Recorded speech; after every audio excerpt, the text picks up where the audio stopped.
साल में आपकी जो है सभा के लिए काफ़ी युवा जो है डिमांड कर रहे हैं, आप वो साल में पहुँचोगे? सीबीएन न्यूज़ जिस दिन मुझे आदेश दे देंगी कि आना है आपको तो इंशाल्लाह पहुंच जाएंगे। सीबीएन न्यूज़ जिस दिन मुझे आदेश दे देंगी कि आना है आपको तो इंशाल्लाह पहुंच जाएंगे। पुरानी बात हो चुकी है ये, अब तो मतलब अब आप मेरे 10-11 साल के राजनीतिक सफ़र के बारे में ही बात। अभी तो असदुद्दीन अवैसी साहब अकेले ये जंग लड़ रहे हैं पूरे हिंदुस्तान के अंदर।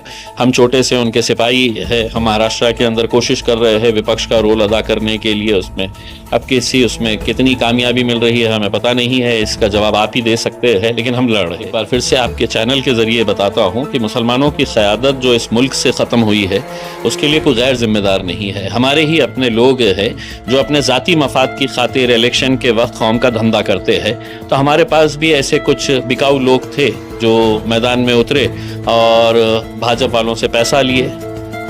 एमपी के इलेक्शन में शिवसेना एकनाथ शिंदे की तरफ से पैसा लिए।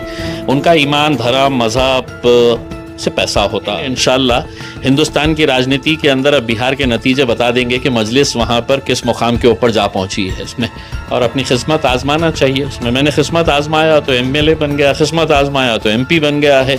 तो ये ही यकीन लेके उतरिए मैदान के अंदर कि हम भी जीत सकते हैं। तब तक गैरों के तलवे चाटते रहेंगे उसके अंदर। अपनी क़यादत खुद तैयार करिएगा।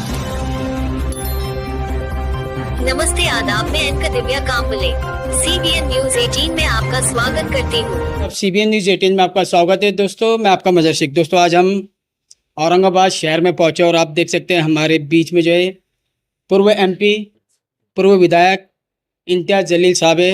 हम उनसे मुलाकात करना चाहते हैं। कुछ सवाल है हमारे सर आपसे।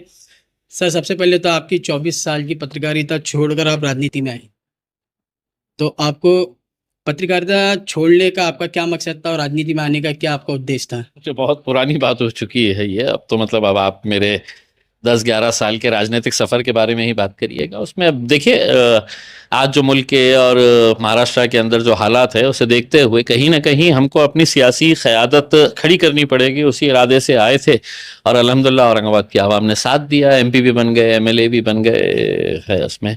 और अब कोशिश यही है कि हर शहर के अंदर अपनी क़यादत खड़े करें करके। सर आपका राजनीतिक सफ़र काफ़ी अच्छा रहा, लेकिन अभी जो आपके साथ जो साजिश हुई और आपको जो है एमपी जो बन नहीं पाए, उसके बारे में आप क्या बोलना चाहेंगे? देखिए मतलब मैं हमेशा ये बात कहता हूँ, एक बार फिर से आपके चैनल के ज़रिए बताता हूँ कि मुसलमानों की क़यादत जो इस मुल्क से ख़त्म हुई है उसके लिए कोई गैर जिम्मेदार नहीं है। हमारे ही अपने लोग हैं जो अपने ज़ाती मफाद की खातिर इलेक्शन के वक्त कौम का धंधा करते हैं।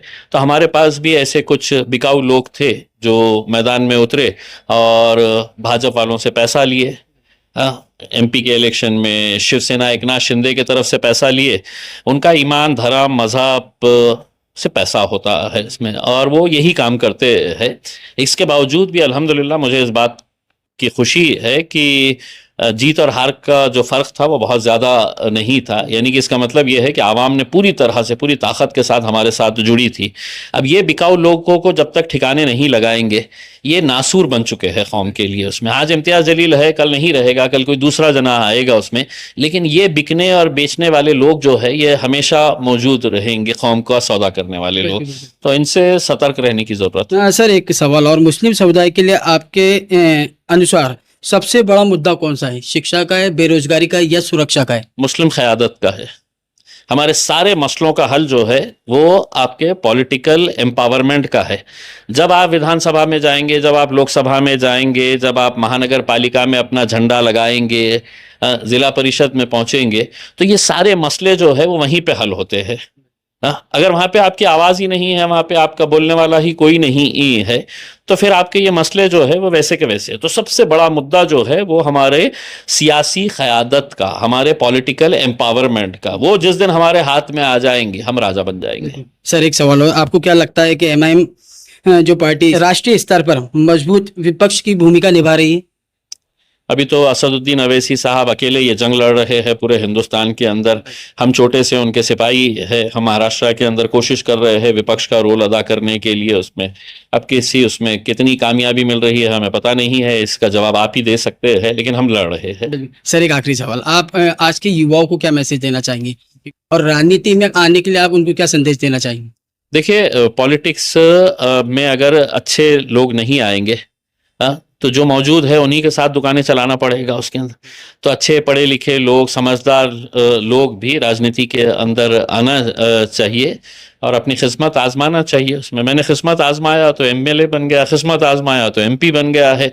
तो ये ही यकीन लेके उतरिए मैदान के अंदर कि हम भी जीत सकते हैं।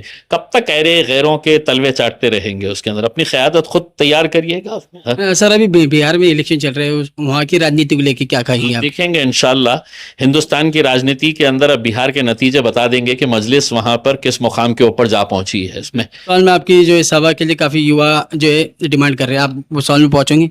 सीबीएन न्यूज जिस दिन मुझे आदेश दे देंगी कि आना है आपको, तो इंशाल्लाह पहुंच जाएंगे वहां पे। सर बहुत बहुत शुक्रिया, सर ने काफी अच्छी मालूमात दी और सर ने उनका कीमती वक्त जो हमें दिया।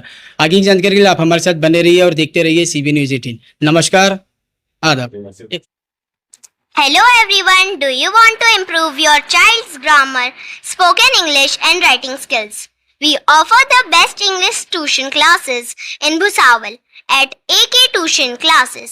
Our expert teacher will help your child enhance their grammar and overall English skills. Subject as boards covered. Class for standard 1st to 10th. Covers CBSE, ICSE and State Board syllabus. Personalized attention for every student. Special information. Location Millat Nagar Kifayat Masjid Bhusawal, flat number 1. Mobile number 9764589959. I repeat 9764589959. Call or WhatsApp anytime. Special offer. Enjoy 5 days of free English.